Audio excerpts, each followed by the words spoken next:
February 2nd, 2024, Jeffrey Epstein's secret bank account is still moving millions and no one knows why, but received roughly $12.9 million in the months afterwards. So there's that headline, Jeffrey Epstein's secret bank account is still moving millions and no one knows why. Well, here's one from just July 8th from Niall Bradley. Says 12 million total was transferred from Epstein's estate after he died to an offshore bank account he had previously set up in the Virgin Islands. A lawyer told a local judge it was sent by mistake. This sex trafficking case was very important to the Department of Justice and to me personally.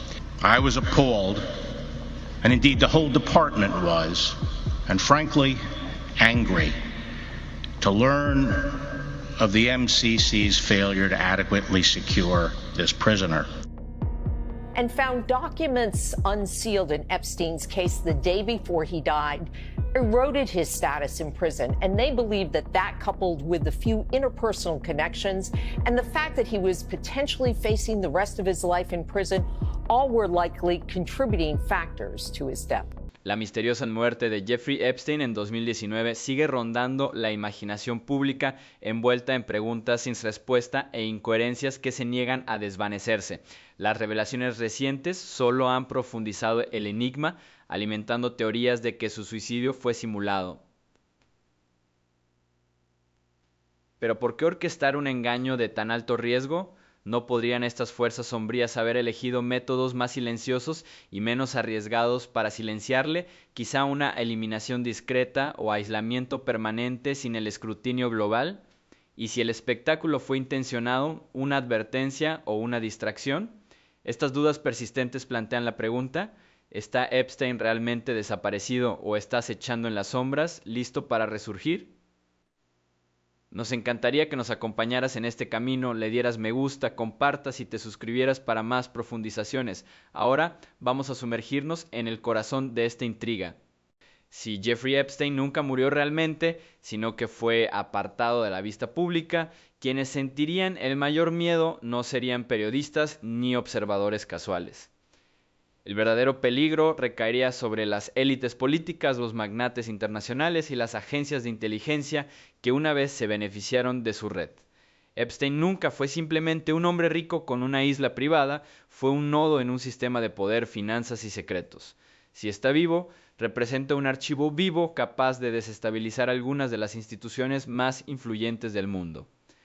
Durante décadas, Epstein cultivó estrechos lazos con políticos estadounidenses, apareciendo con ellos en galas exclusivas y llevándolos en su infame avión, el Lolita Express. Los registros de vuelo, ya en parte públicos, revelan los nombres de presidentes, senadores y lobbies de alto perfil. Si Epstein está vivo y puede hablar libremente, esos registros se convierten en más que curiosidades históricas, se convierten en armas. Lo que aterroriza a los políticos estadounidenses no solo es el riesgo de ser acusados directamente de mala conducta, sino también la exposición de acuerdos a puerta cerrada organizados en el entorno social cuidadosamente elaborado por Epstein. Se rumoreaba que Epstein acumulaba grabaciones de seguros políticos, documentos y diarios que relataban a sus invitados y sus indiscreciones. Una sola filtración podría destruir reputaciones, descarrilar campañas y forzar dimisiones. En una América polarizada, donde las elecciones dependen de márgenes muy ajustados, el testimonio o los documentos de Epstein podrían estallar como una bomba política, arrasando carreras en el pasillo político. Para algunos, la mera posibilidad de que sobreviva es una pesadilla. Cada apretón de manos, cada foto, cada viaje registrado puede volver para atormentarles. La sombra se extiende más allá de Washington. En toda Europa y Asia, el nombre de Epstein ha sido vinculado a la realeza y a los multimillonarios. El príncipe Andrés, envuelto en las acusaciones presentadas por Virginia Giuffre, ejemplifica cómo la asociación con Epstein puede erosionar la posición pública. Si Epstein sigue vivo, cualquier revelación adicional podría profundizar la crisis de la monarquía, socavando la frágil legitimidad de la institución en el siglo XXI. El escándalo no seguiría siendo un asunto personal, sino que podría convertirse en un desafío existencial para la corona. En el ámbito multimillonario, figuras como Bill Gates y Leslie Wexner estarían igualmente en peligro. Gates admitió haberse reunido con Epstein en varias ocasiones, incluso después de la condena de Epstein en 2008, una revelación que ya ha empañado su imagen. Los enredos financieros de Wexner eran aún más profundos. Epstein en un momento controló el acceso a su fortuna. Si Epstein reapareciera, podría revelar transferencias al extranjero, fideicomisos secretos y reuniones clandestinas con líderes mundiales. En el mundo de alto riesgo de las finanzas globales, el colapso reputacional equivale a una pérdida de influencia y apalancamiento. Para estas personas, la supervivencia de Epstein no significaría solo vergüenza, sino que podría suponer una rápida erosión de las estructuras de poder que han construido durante décadas. Quizá los más alarmados de todos serían los servicios de inteligencia, la CIA, el MI6 y el Mossad entre ellos. Durante años circularon rumores de que Epstein no era solo un traficante, sino un activo de inteligencia. Su colaboración con Ghislaine Maxwell, hija de Robert Maxwell, un hombre sospechoso durante mucho tiempo de vínculos con la inteligencia israelí, refuerza la idea. Según esta visión, las propiedades de Epstein funcionaban como trampas de miel, reuniendo material comprometedor sobre políticos, empresarios y diplomáticos para su uso en operaciones encubiertas. Si Epstein sigue vivo, la pesadilla para estas agencias no es que pueda revelar la identidad de clientes adinerados, sino que podría exponer la mecánica de las propias campañas de inteligencia, programas de vigilancia, operaciones de influencia, incluso estrategias de chantaje. Todo podría salir a la luz. Tales revelaciones no solo devastarían la confianza pública, sino que también desencadenarían crisis diplomáticas cuando los gobiernos se enfrenten a pruebas de interferencia y manipulación por parte de supuestos aliados. Para las comunidades de inteligencia, Epstein era un arma de doble filo, un activo cuando estaba bajo control, pero una carga catastrófica si se le permitía hablar o caía en manos de adversarios. Cuando se consideran estas tres esferas, junto con políticos estadounidenses, élites internacionales y operativos de inteligencia, surge un hilo conductor común. Todas ellas albergan algo que necesitan desesperadamente ocultar. Epstein, vivo, encarna lo incontrolable. Sabe quién voló, quién pagó, quién pidió favores y quién encubrió. Puede conservar grabaciones, contratos y confesiones. Si así lo decide, podría desestabilizar gobiernos enteros, arruinar dinastías y paralizar agencias obligadas a guardar el secreto. El miedo no es solo al pasado, sino a perder el control sobre el presente y el futuro. Una sola declaración de Epstein podría alterar la trayectoria de unas elecciones, provocar la abdicación de una figura real o colapsar la confianza pública en las instituciones de inteligencia. Por eso, para muchos en el poder, no basta con que se dé por muerto a Epstein. Deben asegurarse de que permanezca silenciado para siempre. Su supervivencia sería más amenazante que su cadena perpetua porque un Epstein oculto podría reaparecer en cualquier momento, desatando un caos que ninguna máquina política, imperio multimillonario ni servicio clandestino podría contener por completo. Así, si Epstein está vivo, las personas más amenazadas no son los ciudadanos corrientes, sino los propios arquitectos de la influencia global. Los políticos que buscaban su favor, los miembros de la realeza que se apoyaran en su discreción y las agencias que pudieran haber explotado sus operaciones se verían forzados a un estado de defensa permanente. Su existencia seguiría siendo la máxima incógnita, capaz de deshacer décadas de poder cuidadosamente protegido. La verdad sobre si Epstein sigue libre puede que nunca se demuestre, pero la mera posibilidad explica por qué tantos tiemblan al oír su nombre. Si sobrevive, no es solo un hombre escondido. Es una bomba de relojería de secretos, y todo el mundo del poder sabe que cuando detone, nadie que esté cerca escapará intacto. Si Jeffrey Epstein no hubiera muerto realmente en su celda de Manhattan, sino que hubiera pasado desapercibido en el sistema federal, tal operación no habría sido obra del azar ni de la suerte. Para fingir la muerte de uno de los prisioneros más notorios de la historia moderna, habrían tenido que coordinarse aliados poderosos a través de redes financieras, políticas y de inteligencia. Epstein no era una figura solitaria, estaba inmerso en una red de poder global. Las mismas personas que una vez se beneficiaron de su silencio tenían la razón más convincente para orquestar su desaparición.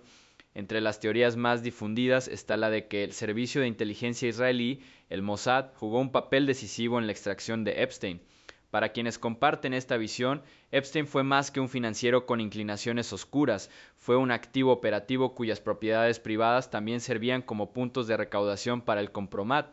Su larga relación con Ghislaine Maxwell, hija de Robert Maxwell, un magnate editorial acusado durante mucho tiempo de servir a la inteligencia israelí, confirma esta sospecha. Para el Mossad, la muerte de Epstein habría sido un desperdicio inaceptable. Era un archivo viviente de secretos sobre funcionarios estadounidenses, la nobleza europea y las élites financieras. Mantenerlo con vida bajo una nueva identidad, oculta en Israel o bajo protección del Mossad en el extranjero, garantizaría que este recurso de inteligencia permaneciera intacto. El motivo de la agencia sería doble: preservar la influencia sobre los líderes mundiales y evitar que material clasificado caiga en manos de potencias rivales. En términos de inteligencia, Epstein no era prescindible, era demasiado valioso para perderlo. Más allá de los círculos de espionaje, el papel del megagrupo es muy importante. Fundado por Edgar Bronfman y Leslie Wexner, el consorcio de multimillonarios ha sido acusado durante mucho tiempo de ejercer una influencia silenciosa sobre la política estadounidense y los intereses israelíes. Los lazos íntimos de Epstein con Wexner, en particular, plantean la posibilidad de que el megagrupo fuera más que un patrocinador financiero. Podría haber sido el salvavidas logístico que hiciera posible la huida. Las reubicaciones encubiertas requieren dinero, y no solo grandes sumas, sino capital líquido e irrecuperable. Los fideicomisos offshore, las empresas pantalla anónimas y las intrincadas redes de propiedad corporativa son precisamente las herramientas que el propio Epstein dominó. Si el megagrupo hubiera intervenido, podrían haber asegurado la transferencia de millones a cuentas discretas accesibles solo bajo identidades falsas. Con tales recursos, Epstein podría adquirir propiedades bajo capas de intermediarios, financiar equipos de seguridad leales y establecerse en una jurisdicción hostil a la extradición. El incentivo del megagrupo es evidente. Si Epstein viviera, nunca traicionaría a quienes aseguraron su protección. Su silencio sería comprado, no exigido. Para individuos como Wexner, implicados en vínculos pasados con el imperio de Epstein, esto sería un seguro contra la exposición personal. Otro pilar de apoyo podría haber venido de los propios funcionarios estadounidenses. Si a Epstein se le hubiera permitido testificar abiertamente, las consecuencias podrían haber sido devastadoras para ambos partidos políticos. Su libro negro y registros de vuelo implicaban a un amplio espectro de poderosos en Estados Unidos, desde senadores hasta miembros del gabinete e incluso expresidentes. El colapso de tales carreras no solo sería personalmente ruinoso, sino que podría alterar por completo el equilibrio de la política estadounidense. En este sentido, facilitar su muerte podría haberse presentado como un control de daños. Al permitir que desapareciera en lugar de enfrentarse a juicio, ciertos centros de poder pudieron haber creído que estaban preservando la estabilidad. Sin embargo, paradójicamente, sus motivos también podrían haber impulsado la elección de mantenerlo con vida en lugar de eliminarlo por completo. Un Epstein muerto es incontrolable, sus archivos podrían seguir apareciendo por otros canales, pero un Epstein vivo, reubicado bajo condiciones controladas, podría ser monitorizado y gestionado. Esta línea de razonamiento explica por qué ciertos insiders podrían coludir con los servicios de inteligencia, un acuerdo que aseguró la desaparición de Epstein mientras aseguraba que permaneciera bajo control. El dinero es el torrente sanguíneo de cualquier operación encubierta, y Epstein había construido uno de los sistemas más elaborados de riqueza oculta en la memoria moderna. Jurisdicciones offshore como las Islas Vírgenes, Panamá y Chipre albergaban decenas de entidades vinculadas a su imperio. A través de fideicomisos y fundaciones privadas, los activos podían moverse de forma invisible, sin dejar un rastro claro para los investigadores. Los informes sobre una misteriosa transferencia de $15,5 millones a una de sus cuentas en las Islas Vírgenes, meses después de su supuesta muerte, alimentan esta teoría. Si tan solo Epstein tuviera la autoridad para acceder a tales fondos, la implicación es sorprendente. Podría haber estado vivo y recurrir a sus reservas. A partir de ahí, no sería difícil comprar casas seguras, emplear antiguos contratistas militares para protección y mantener la apariencia de inexistencia. Esta infraestructura construida en vida sería la clave perfecta para una identidad post-prisión. A diferencia de los fugitivos que buscan rutas de escape, Epstein había preparado su laberinto con años de antelación. Solo quedaba girar la llave. Lo que hace tan convincente la teoría de la supervivencia de Epstein es que alinea los intereses de grupos dispares. Para el Mossad, mantenerlo con vida preservaba una fuente invaluable de compromat. Para el Megagroup, eliminó el riesgo de escándalos mientras protegía los flujos financieros. Para los poderosos estadounidenses, neutralizó un juicio que podría haber desgarrado Washington. Y para el propio Epstein, fue la máxima recompensa de toda una vida acumulando ventaja. Estos grupos quizá no necesitaban conspirar en una sola sala. Más bien, sus incentivos se solapan. Cada uno tenía motivos para preferir a Epstein vivo pero oculto, en lugar de deshonrado públicamente o silenciado permanentemente. La logística manipuló cámaras de vigilancia, falsificó los registros de prisiones, un doble de cuerpo y las fotografías montadas habrían requerido acceso en varios niveles del sistema judicial. Solo una coalición con gran alcance y vastos recursos podría orquestar tal acto de desaparición. Al evaluar a los diferentes actores que podrían haber ayudado a Epstein a desaparecer, la pregunta crucial no es solo quién tenía el motivo, sino quién realmente tenía la capacidad operativa para llevar a cabo una maniobra tan audaz. Asociados adinerados como la familia Bronfman, Leslie Wexner u otros miembros del Mega Group poseían indudablemente el músculo financiero para sostener una vida clandestina. Sus fideicomisos offshore, estructuras bancarias secretas y extensas redes filantrópicas crearon el andamiaje financiero que podía financiar discretamente un exiliado. Sin embargo, el dinero por sí solo no puede sacar a un preso de alto perfil de una de las instalaciones federales más vigiladas de Estados Unidos, ni puede garantizar el paso seguro y la protección a largo plazo frente al escrutinio mediático y a los investigadores estatales. Para ello, el papel de los servicios de inteligencia debe considerarse primordial. Entre ellos, el Mossad israelí surge consistentemente como el candidato más plausible. Las conexiones históricas de Epstein con Robert Maxwell, padre de Ghislaine y conocido activo del Mossad, le posicionaban no como un simple financiador, sino potencialmente como un activo de inteligencia demasiado valioso para perder. Un servicio como el Mossad tenía la infraestructura para proporcionar documentos falsificados, transporte encubierto, casas seguras y una red establecida de operativos capaces de ocultar su presencia indefinidamente.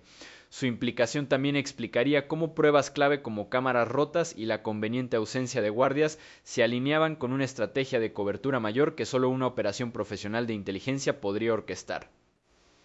Cuando se combinan, Mega Group y Mossad forman la asociación más fuerte. La riqueza del grupo podría garantizar la seguridad financiera a largo plazo de un Epstein oculto, mientras que el aparato del Mossad podría ejecutar la extracción y asegurar la invisibilidad permanente. Puede que las figuras políticas estadounidenses apoyaran discretamente tal misión para protegerse de la exposición, pero ninguna igualó la capacidad del Mossad para operacionalizar el secreto a escala global. Si Epstein realmente sobrevivió, este doble escudo de dinero e inteligencia es la explicación más formidable. Si Epstein no murió, no fue por suerte, sino porque manos poderosas movían hilos a través de continentes. Su fuga representaría no solo el fracaso de una prisión, sino el triunfo de una alianza entre agentes de inteligencia, multimillonarios y élites políticas que entendían que su propia supervivencia dependía de la suya. En esta interpretación, Epstein no es un fugitivo escondido, sino un fantasma protegido, mantenido en las sombras para salvaguardar las reputaciones, fortunas y secretos de los hombres y mujeres más intocables de la Tierra. Su desaparición entonces no fue un final, fue una transacción, y el precio de su existencia continua es el silencio pagado por quienes temen su voz más que sus crímenes. Si se acepta la posibilidad de que Epstein no pereciera en su celda de Manhattan, entonces la cuestión no es simplemente quién permitió su desaparición, sino por qué se tomaron tales medidas extraordinarias para ocultar su supervivencia. La razón más inmediata radica en la protección de una clientela de élite. El libro negro meticulosamente guardado de Epstein contenía nombres que abarcan presidentes, príncipes, titanes industriales y magnates del entretenimiento. Si hubiera vivido abiertamente, incluso bajo arresto domiciliario, el riesgo de ser revelado, ya fuera a través de testimonios, documentos filtrados o comunicación codificada, pondría en peligro reputaciones lo suficientemente poderosas como para desencadenar ondas de choque geopolíticas. Protegerlo de la vista pública se volvió sinónimo de proteger a esas personas de escándalos, acusaciones o el colapso total de su posición pública. Más allá de proteger a figuras influyentes, había un cálculo de inteligencia más profundo. Si Epstein realmente actuara como un activo para el Mossad o en cooperación con agencias occidentales, su exposición desentrañaría estrategias encubiertas cultivadas durante décadas. Las redes que dependían de la influencia clandestina del compromat, la vigilancia financiera o la influencia diplomática podían verse comprometidas de la noche a la mañana. Así, mantener la ilusión de muerte no consistía solo en silenciar a un criminal, sino en preservar la integridad de los oleoductos de espionaje que iban de Washington a Tel Aviv y más allá. Las comunidades de inteligencia, obsesionadas con la continuidad y el secreto, no podían arriesgarse a que un hombre como Epstein testificara en una sala de juicios descontrolada. La represalia legal constituyó otro punto de presión. Decenas de supervivientes, defensores y abogados estaban preparando litigios agresivos. Si Epstein hubiera permanecido vivo dentro del sistema judicial estadounidense, los procesos de descubrimiento podrían haber sacado a la luz archivos de material condenatorio, abriendo la puerta tanto a asentamientos astronómicos como a la exposición criminal para sus asociados. Al borrarlo del mapa judicial, ya sea literal o simbólicamente, esos procesos podrían ser sofocados antes de alcanzar su potencial explosivo. Los supervivientes se quedarían con fragmentos, persiguiendo herencias en lugar de testimonios en vivo. Por último, no se puede pasar por alto el valor de Epstein como instrumento continuo de coacción. Un hombre dado por muerto pero mantenido con vida en secreto se convierte en la máxima moneda de cambio. Podría seguir asesorando, coordinando o incluso amenazando con la divulgación a través de intermediarios, asegurando que sus patrocinadores mantuvieran influencia sobre actores globales clave. En este marco, su ocultación no era un acto pasivo de ocultación, sino una estrategia activa de mantenimiento de influencias. En lugar de extinguir la red, escenificar su muerte pudo haber sido el mecanismo que permitió que sobreviviera bajo sombras más profundas. La decisión de ocultar la existencia continuada de Epstein, si es que eso es realmente lo que ocurrió, no ocurrió de forma aislada. Una vez tomada la decisión de borrarlo públicamente, la consecuencia lógica era que todo cabo suelto capaz de socavar esa ilusión también debía ser silenciado. Proteger los nombres en sus listas de clientes o preservar sus conexiones de inteligencia sería inútil si testigos, víctimas o cómplices pudieran aún exponer el plan más amplio. Por esa razón, el ocultamiento del propio Epstein inevitablemente desbordó en una campaña más amplia de supresión, dirigida a cualquiera cuyo testimonio o supervivencia amenazaran la frágil narrativa de su muerte. Lo que surgió en los meses y años posteriores a su supuesta muerte no fue mera coincidencia, sino un patrón escalofriante. Asociados que antes estuvieron cerca de él, facilitadores que podrían haber negociado en su nombre, e incluso víctimas que hablaban demasiado directamente empezaron a desaparecer en circunstancias sospechosas. Algunos fueron declarados muertos él mismo, otros cayeron por sobredosis o accidentes improbables, pero juntos sus desapariciones funcionaron como un mensaje inconfundible. El silencio era obligatorio y la revelación tenía un coste mortal. Esta alineación entre el motivo de mantener invisible a Epstein y la repentina eliminación de figuras clave es demasiado aguda para ignorarla. La ilusión de su muerte solo podía mantenerse si el círculo de quienes sabían lo contrario se reducía con cada año que pasaba. Así, el ocultamiento de la supervivencia de un hombre parece haber requerido la orquestación de múltiples muertes, tejiendo el secreto en una estrategia de supervivencia despiadada. Si ocultar el verdadero destino de Epstein requirió silenciar a quienes pudieron desestabilizar la ilusión, entonces los años posteriores a su supuesta muerte proporcionaron una confirmación escalofriante. Uno a uno, individuos ligados a su red, finanzas y poder cayeron en circunstancias tan poco creíbles que la coincidencia empieza a poner en duda la credibilidad. Las explicaciones oficiales se suicidaron, sobredosis y accidentes repentinos solo profundizaron las sospechas, ya que el patrón sugería algo mucho más orquestado, una campaña deliberada de borrado diseñada para asegurar la invisibilidad continua de Epstein y la protección de quienes se beneficiaron de su ausencia. El caso más llamativo llegó en 2022 con la muerte de Jean-Luc Brunel, el agente de modelos francés acusado durante mucho tiempo de buscar a las víctimas para Epstein. Recluido en una cárcel de París mientras esperaba juicio por múltiples cargos de suicidarse, Brunel fue hallado muerto en su celda.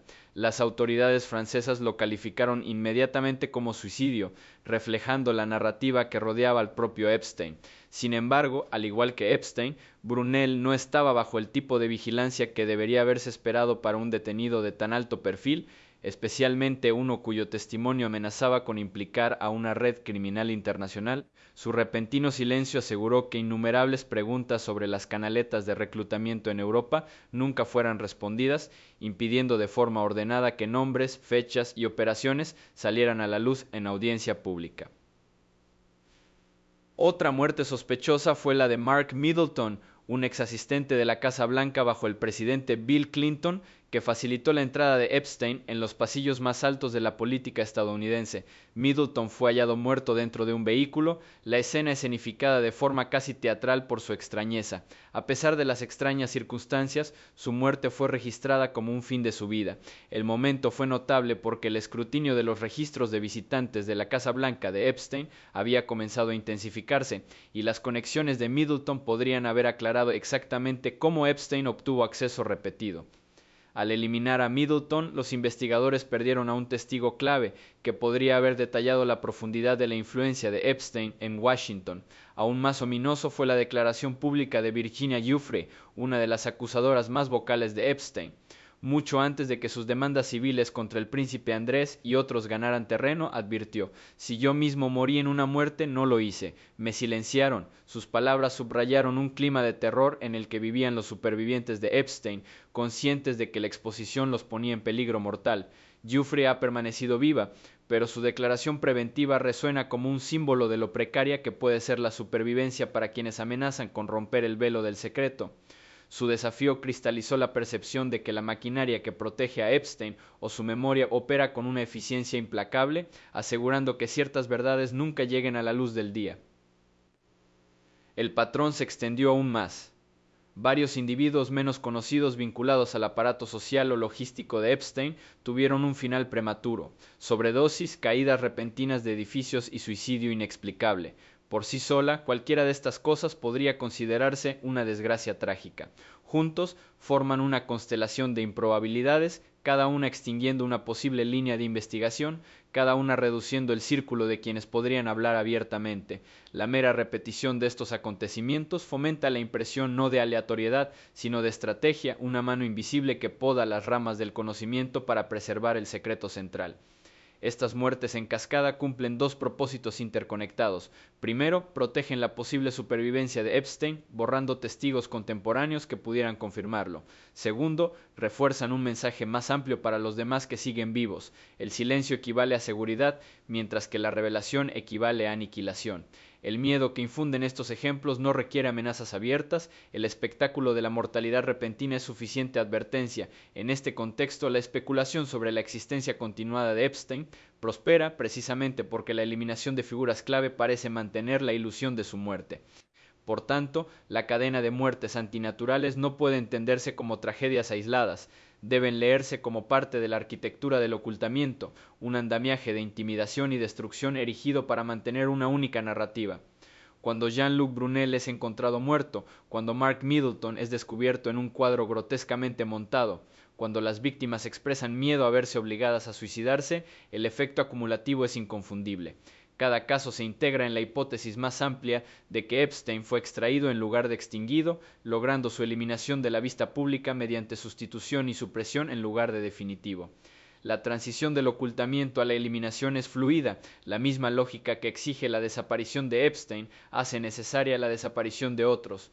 En ese sentido, cada muerte sospechosa que rodea la cadena no es una nota al pie, sino un refuerzo de la afirmación central. Iluminan la posibilidad de que la historia de Epstein no terminara en una celda de prisión en Manhattan, sino que continúe en la sombra, su supervivencia pagada por el silencio y a veces por la vida de quienes podrían haberlo confirmado. Si la narrativa de la muerte de Jeffrey Epstein se construyó a través de comunicados de prensa cuidadosamente redactados e informes oficiales, fue desestabilizada por el mismo medio que le había convertido en una figura global de sospecha, imágenes y vídeo. Desde fotografías filtradas de morgue hasta imágenes de drones, desde inconsistencias en las escenas del crimen hasta clips virales temblorosos, ha surgido un mosaico de pruebas visuales que alimentan la idea de que Epstein no murió en una cárcel de Nueva York, sino que desapareció en una vida en la sombra. La fiabilidad de estos materiales varía, pero en conjunto forman una línea crítica de la hipótesis de supervivencia. A diferencia de los testimonios, que pueden ser desacreditados como testimonios de oídas, o documentos financieros, que pueden ser enterrados bajo la burocracia, las imágenes impactan en la mirada pública con fuerza visceral. Muestran, revelan y se niegan a ser olvidados. En los meses posteriores a la supuesta muerte de Epstein, periodistas independientes e investigadores aficionados enviaron drones a Little St. James, la isla privada en las Islas Vírgenes de EUE, conocida durante mucho tiempo por su refugio personal.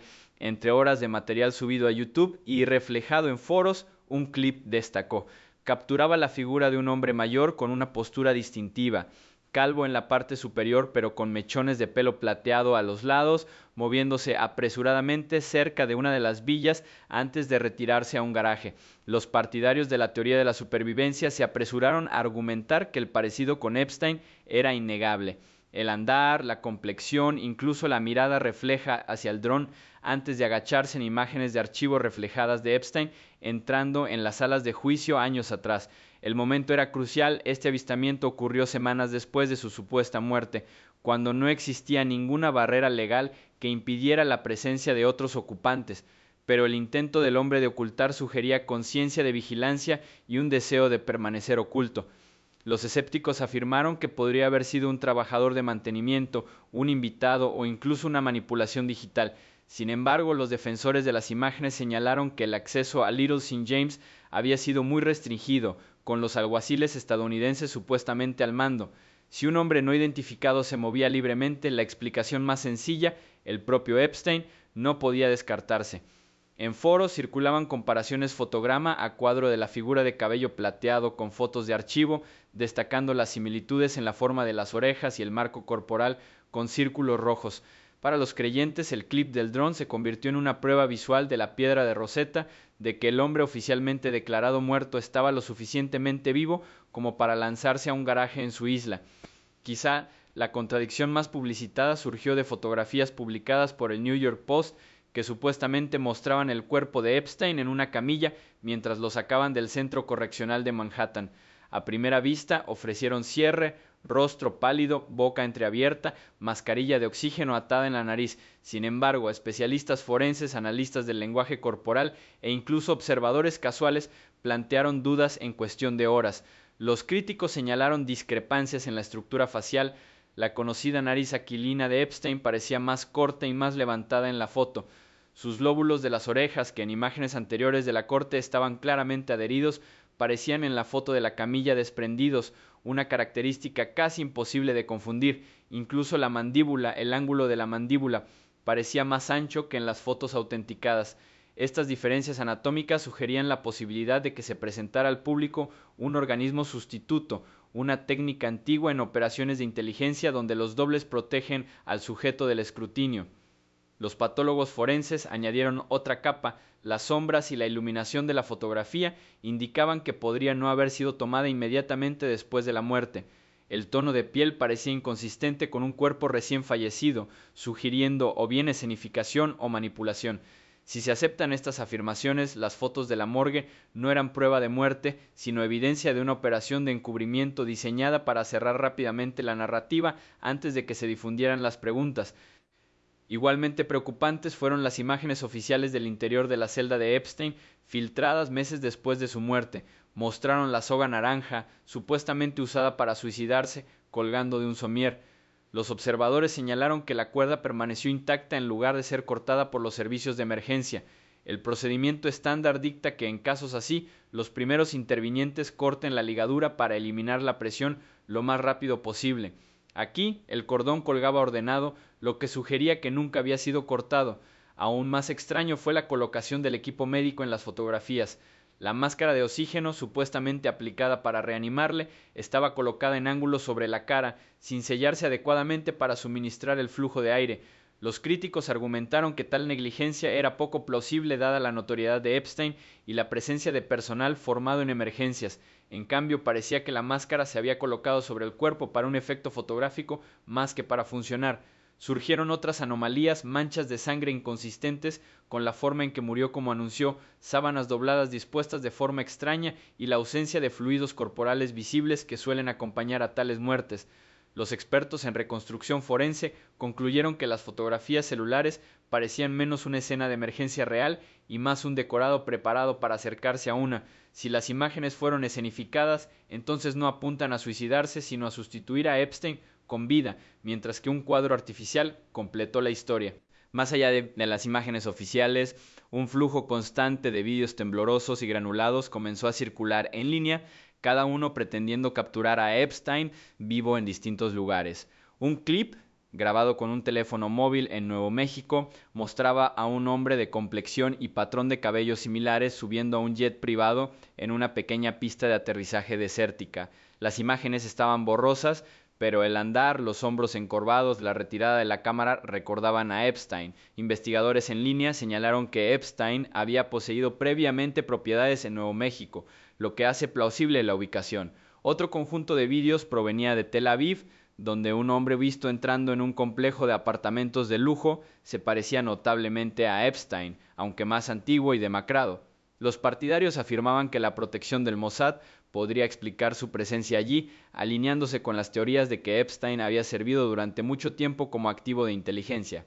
La calidad granulada hacía imposible una identificación definitiva, pero el patrón importaba múltiples avistamientos geográficamente dispersos, cada uno con meses de diferencia, socavaban colectivamente la idea de una desaparición total. Los críticos descartaron estos vídeos como sesgo de confirmación de que la gente veía a Epstein en cualquier hombre de mediana edad con el pelo ralo. Otros argumentaban que la misma frecuencia de tales grabaciones sugería humo donde había fuego. Las agencias de inteligencia llevaban tiempo utilizando estrategias de reubicación y Epstein, con su vasta red, habría sido un candidato ideal para una vida fantasmal en Tel Aviv, Buenos Aires u otros refugios globales. El poder de estas imágenes no radica en su concluyencia, sino en su acumulación. Un clip de dron por sí solo puede ser descartado, las fotos de la morgue pueden justificarse y un vídeo tembloroso puede olvidarse, pero juntos crean un tapiz de dudas que desafía la narrativa oficial con más fuerza que cualquier declaración de testigo o memorando filtrado. Apelan a la confianza instintiva que los humanos depositan en la prueba visual. Ver es creer, y lo que se ha visto es el rostro de Epstein alterado, su cuerpo inconsistente, su figura escondida en una isla no puede ser desadivinada. Además, estas imágenes se conectan perfectamente con las muertes sospechosas de sus asociados. Si Epstein estaba realmente vivo, entonces eliminar a quienes pudieran reconocerle o exponerlo se volvió esencial. Y el mero acto de publicar imágenes dudosas, fotografías que contradicen la anatomía, escenas del crimen que desafían el procedimiento, sugiere una manipulación intencionada. El público queda en el limbo, con suficientes pruebas de muerte para silenciar las preguntas convencionales, pero suficientes anomalías para mantener viva la especulación.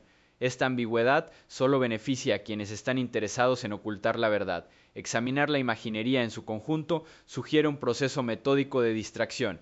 Primero, las imágenes de drones plantean el espectro de la supervivencia. Segundo, las fotos de la morgue ofrecen un cierre oficial, pero contienen anomalías que abren grietas en la fachada. Tercero, las imágenes de la escena del crimen refuerzan la versión oficial, pero muestran errores que delatan la puesta en escena. Finalmente, los vídeos virales amplían la narrativa al ámbito global, mostrando la posible vida después de la muerte de Epstein a través de continentes. La secuencia se siente menos como una coincidencia y más como una estrategia, sembrando suficiente imagen para satisfacer el registro público, pero dejando suficiente contradicción para mantener la flexibilidad operativa. Si Epstein está vivo, estos visuales no son accidentes, sino artefactos de un engaño cuidadosamente gestionado. Cada imagen se convierte en parte de un teatro de desaparición orquestado por quienes más necesitan que su supervivencia se mantenga oculta. El hecho de que ciudadanos comunes armados con drones y smartphones sigan captando destellos socava el control total de la narrativa, revelando lo frágil que puede ser realmente la ilusión. En la era digital, las imágenes no pueden controlarse tan estrictamente como los archivos o testimonios. Imágenes de drones, fotos filtradas de morgues, instantáneas inconsistentes de las celdas y avistamientos virales convergen para formar un archivo contrario, un cuerpo de pruebas que desafía la finalidad de la muerte de Epstein. Si estas imágenes prueban sin lugar a dudas que él vive, es menos importante que lo que revelan. La versión oficial está fragmentada, incoherente e incapaz de extinguir sospechas. La supervivencia de Epstein, antes impensable, ahora permanece en la conciencia pública precisamente porque las imágenes no cuadran. La implicación es clara: si un hombre puede desaparecer a través de imágenes escenificadas y verdades parciales, entonces la frontera entre la vida y la muerte, la libertad y el encarcelamiento se vuelve negociable para quienes tienen suficiente poder. El fantasma de Epstein vive no solo en rumores, sino en píxeles, en fotogramas, en las imágenes residuales sin resolver de un escándalo que se niega a morir.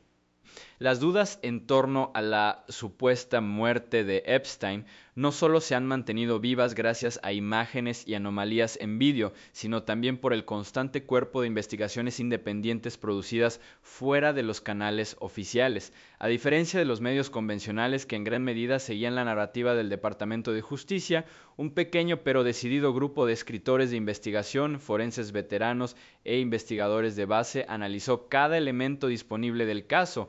Su obra, a menudo descartada como marginal o especulativa, sin embargo forjó una contrahistoria creíble en la que la desaparición de Epstein parece menos una muerte trágica y más una extracción encubierta.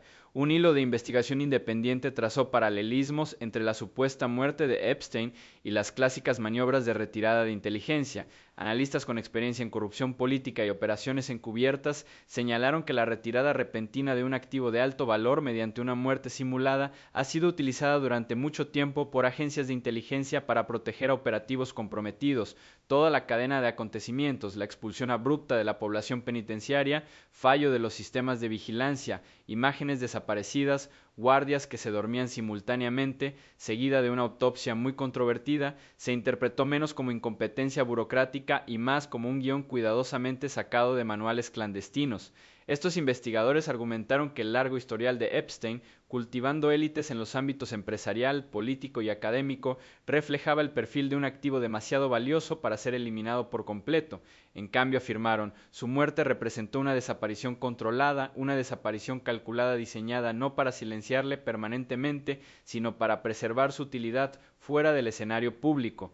El hecho de que las narrativas sobre su muerte fueran inconsistentes entre distintas autoridades solo profundizó esta sospecha. Otra línea de análisis se centró en la cuestión de quién se benefició más de la ausencia de Epstein.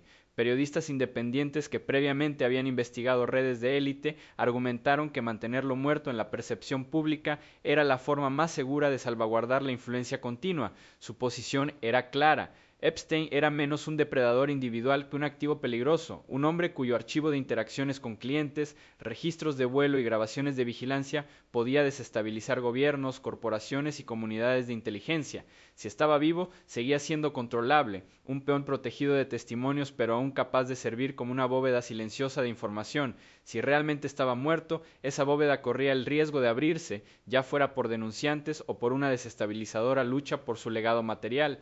Así, la desaparición mediante una muerte simulada ofrecía un compromiso. El público se calmaba con la ilusión de un cierre, mientras que el activo permanecía preservado para quienes aún podían explotarlo. Igualmente crucial para la narrativa contraria fue la evaluación disidente de la propia evidencia física. Un renombrado patólogo forense que ocupó uno de los puestos más prestigiosos de Nueva York revisó fotografías del cuello de Epstein y concluyó que las marcas fueron causadas por alguien que no era él mismo. Según esta evaluación, las fracturas observadas en el hueso yoides, especialmente en un hombre mayor, coinciden estadísticamente con mucho más con homicidio. Tales conclusiones contrastaban fuertemente con el forense oficial de la ciudad, que insistía en que la causa fue la muerte autoinfligida. Sin embargo, el perito disidente destacó irregularidades procesales, la ausencia de documentación fotográfica de alta calidad, la forma apresurada en que se transportó el cuerpo y los testimonios contradictorios sobre si ciertas fracturas habían sido registradas. Esta discrepancia dejó la impresión persistente de que el propio cuerpo físico llevaba evidencias de silenciamiento en lugar de autodestrucción. Si era correcto, sugería que la escenificación de la muerte podría haber ido más allá de la sustitución y convertirse en un homicidio directo, o al menos una muerte simulada diseñada para confundir las líneas temporales forenses. Las comunidades de base añadieron sus propias comparaciones forenses, especialmente en plataformas online dedicadas a diseccionar pruebas fotográficas. Los colaboradores crearon superposiciones, análisis lado a lado y desglose anatómicos de las características conocidas de Epstein en comparación con las llamadas fotografías de morgue. Su atención se centró en 3 puntos: la forma de la oreja, el puente nasal y la línea de la mandíbula. Las orejas son tan distintivas como las huellas dactilares, y los analistas señalaron que los lóbulos documentados de Epstein estaban adheridos, mientras que el cadáver mostraba lóbulos desprendidos. De manera similar, la pendiente y el ángulo del puente nasal parecían más planos en el cuerpo que en las imágenes verificadas del tribunal. Por último, la prominencia de la mandíbula parecía exagerada, dando la impresión de un rostro más amplio. Individualmente, estos podrían descartarse como distorsión fotográfica, pero en conjunto sugerían la posibilidad de sustitución. La idea de que se utilice un doble de cuerpo no es sin precedentes. Los servicios de inteligencia han empleado tácticas similares durante tiempos de guerra y convulsiones políticas. En esta lectura, las fotografías de Camilla no eran prueba de la muerte, sino parte de una narrativa visual construida para finalizar la ilusión de la muerte de Epstein. La elección de un cuerpo sustituto explicaría por qué las discrepancias quedaban tan visibles. En la urgencia de la escenificación, la perfección era imposible, lo que hace salientables estas evaluaciones independientes es su convergencia a pesar de los diferentes orígenes. Autores formados en descubrir esquemas de chantaje financiero, periodistas con experiencia en la exposición de redes ocultas, profesionales médicos analizando registros forenses y detectives digitales aficionados que examinaban imágenes llegaron a la misma sospecha general. La historia oficial no coincidía con las pruebas disponibles. Cada grupo aportaba una metodología diferente. Los escritores de investigación rastrearon patrones históricos de operaciones de inteligencia, los periodistas destacaron los incentivos políticos de mantener el archivo de Epstein oculto, los expertos forenses destacaron las inconsistencias médicas, las comunidades en línea ofrecían análisis de imágenes colaborativos, aunque sus conclusiones divergían en detalles, extracción, asesinato o sustitución, sus hallazgos en conjunto pintaban un retrato de engaño. Las instituciones oficiales respondieron a tales desafíos con silencio o despido. Los medios convencionales calificaron estas investigaciones de teorías conspirativas, mientras que las autoridades federales insistieron en suicidarse. Sin embargo, la negativa a abordar críticas independientes de forma sustantiva solo aumentó la sospecha. Si las anomalías fueran explicables, ¿por qué no ofrecer una refutación transparente respaldada por documentación adicional? La ausencia de pruebas contrarias dejó que las cuentas independientes circularan sin control, ganando terreno precisamente porque abordaban preguntas que el gobierno evitaba. Esta dinámica ilustra un fenómeno recurrente cuando las instituciones priorizan el control de la narrativa sobre la divulgación y sin querer empoderan investigaciones paralelas. En el caso de Epstein, el apetito público por la claridad era enorme y en el vacío dejado por la opacidad oficial, las voces independientes se convirtieron en las principales guardianas de la búsqueda de la verdad. Estas evaluaciones independientes se entrelazaron perfectamente con las imágenes y anomalías de vídeo previamente examinadas. Las imágenes de drones sugerían supervivencia, las fotos de la morgue mostraban contradicciones anatómicas, las imágenes celulares insinuaban una puesta en escena, escritores independientes añadieron una explicación estructural, que la muerte fue escenificada como una extracción, los periodistas subrayaron la preservación de un activo peligroso por motivo, los disidentes forenses destacaron inconsistencias fisiológicas y lesiones que no coincidían con la forma en que murió. Las comunidades en línea reforzaron estas dudas mediante análisis paralelo del posible uso de un doble corporal. Juntas, estas corrientes crearon un bucle de retroalimentación donde cada tipo de evidencia reforzaba a las demás. Las anomalías visuales apuntaban a la escenificación, investigaciones independientes explicaban por qué era necesaria la escenificación y la disidencia forense demostró que la escenificación era factible. Esta triangulación transformó sospechas aisladas en una narrativa alternativa cohesionada. Si las investigaciones independientes son correctas, las implicaciones van mucho más allá del propio Epstein. Una extracción exitosa disfrazada de suicidarse demuestra un nivel de colusión entre los servicios de inteligencia, las instituciones penitenciarias y los supervisores políticos que socava la confianza pública en los sistemas fundamentales de justicia. También indica que las personas con suficiente influencia no están sujetas a las mismas restricciones que los ciudadanos comunes. Además, la hipótesis del doble corporal, si es cierta, implica no solo ocultación sino engaño activo llevado a cabo a plena vista de los medios globales. Esto supondría un cambio de simple encubrimiento a manipulación teatral, un reconocimiento de que en la era de las imágenes virales, la narrativa debe estar visualmente consolidada aunque las imágenes en sí sean imperfectas. Finalmente, las contradicciones forenses sugieren que los estándares profesionales dentro de las instituciones médicas e investigativas pueden ser superados por necesidad política. Cuando el patólogo jefe de una ciudad contradice a otro experto de igual renombre y el conflicto queda enterrado en lugar de resuelto, la conclusión es inevitable que la verdad sea negociable cuando lo que está en juego es lo suficientemente alto. Investigaciones independientes sobre la supuesta muerte de Epstein ilustran una paradoja llamativa. Por un lado, exponen anomalías que resisten una explicación sencilla a paralelismos con exfiltraciones de espías, motivos basados en la protección de activos y análisis de base que plantean el espectro de un doble corporal. Por otro, su propia persistencia pone de manifiesto el vacío dejado por el silencio oficial, al evitar la repetición pero entrelazar con las contradicciones visuales de la sección anterior. Estas evaluaciones revelan los contornos de una operación que parece tanto calculada como desesperada. Calculada en su coreografía, cámaras fallidas, guardias desatentos, fotografías escenificadas pero desesperadas en su ejecución, dejando tras de sí discrepancias demasiado evidentes para ignorarlas. El resultado es un paisaje narrativo donde coexisten dos realidades. Uno es que Epstein está oficialmente muerto, caso cerrado. La otra es que Epstein independiente fue extraído, preservado como un activo peligroso, y su muerte fue solo una obra representada para el público de consumo. Puede que lo cierto siga siendo desconocido, pero el hecho de que exista tal escisión demuestra lo frágil que se ha vuelto la credibilidad institucional. Tras las disputas sobre imágenes, contradicciones forenses e investigaciones independientes, la atención se desvía naturalmente hacia el mundo tangible del imperio inmobiliario de Epstein. Si el hombre realmente desaparecía bajo una muerte simulada, sus activos ofrecerían algunos de los indicadores más claros de la existencia continua. Sin embargo, aquí también el historial se vuelve confuso, revelando un rastro de empresas pantalla, compradores anónimos y transferencias sospechosamente ocultas que apuntan menos a la liquidación y más a una reasignación estratégica. Situado en Nuevo México, el Zorro Ranch fue una de las joyas de la corona del portafolio inmobiliario de Epstein. El tamaño de la finca, que abarcaba decenas de miles de acres, le otorgaba aislamiento geográfico y casi total privacidad.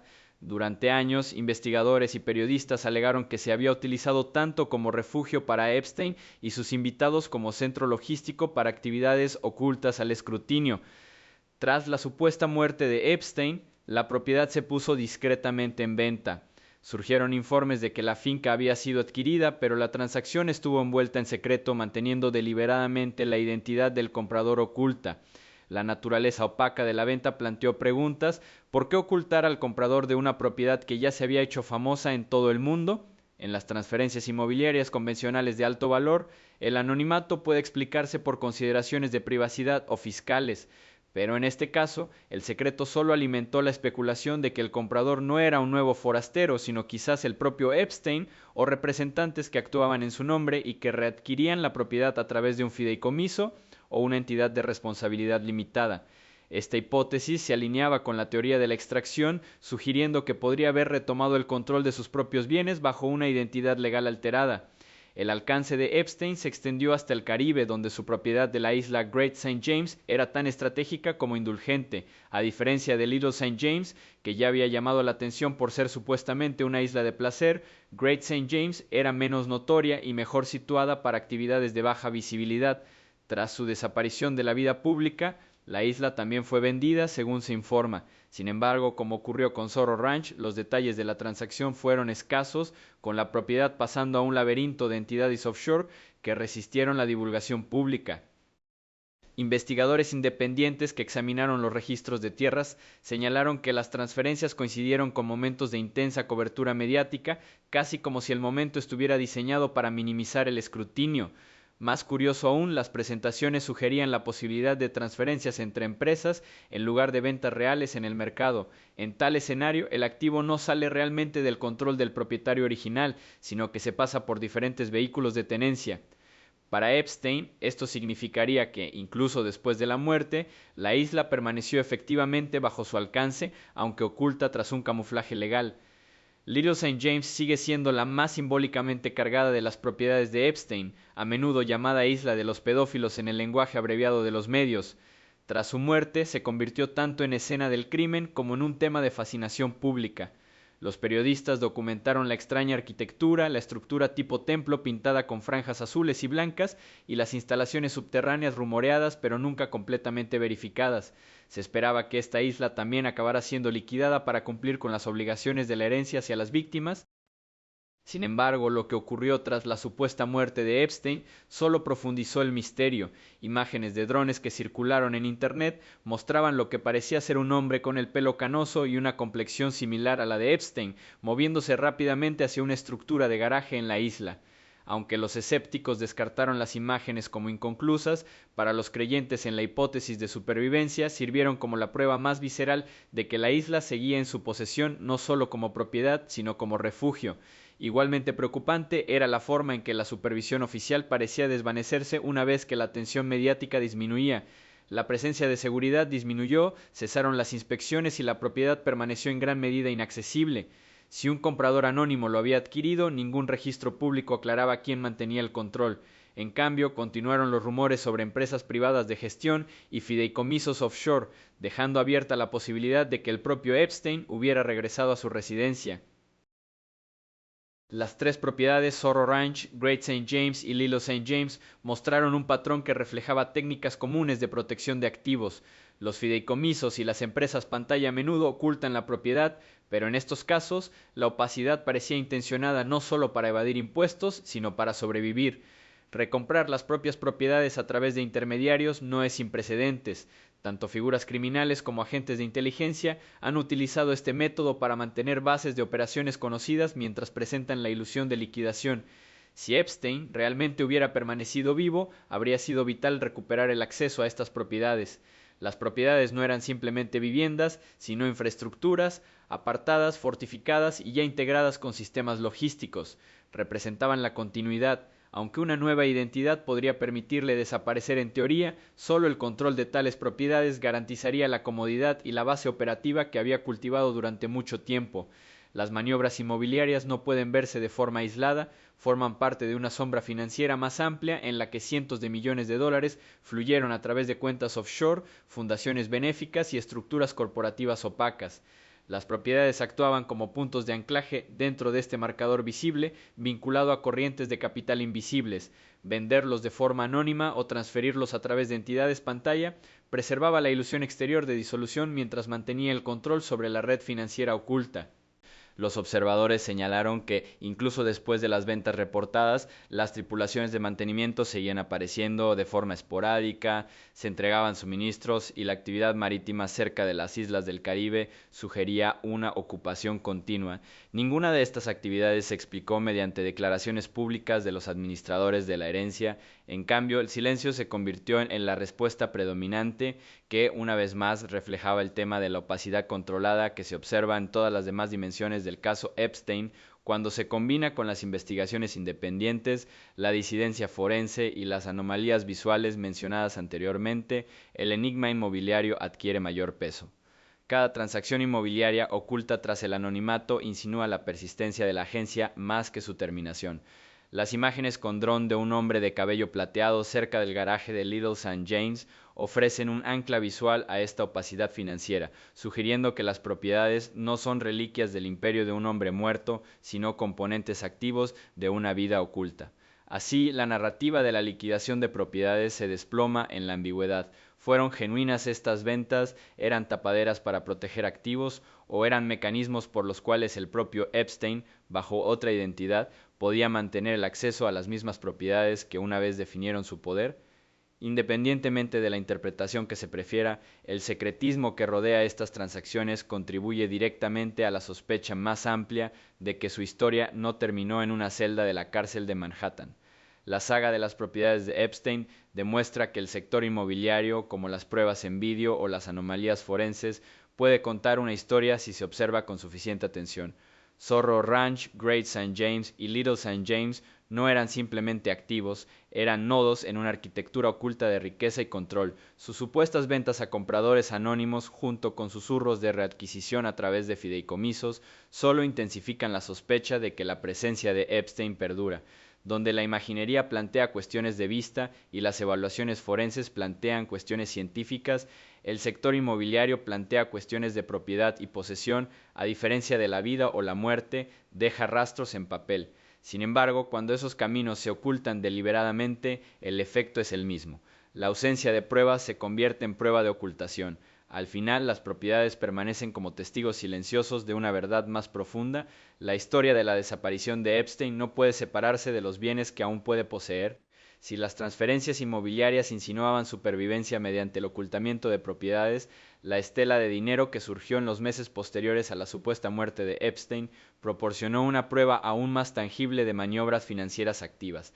La riqueza, a diferencia de los rumores, deja los registros a veces parciales, a veces oscurecidos, pero rara vez invisibles. Y es dentro de estos registros donde surgen las preguntas más demoledoras.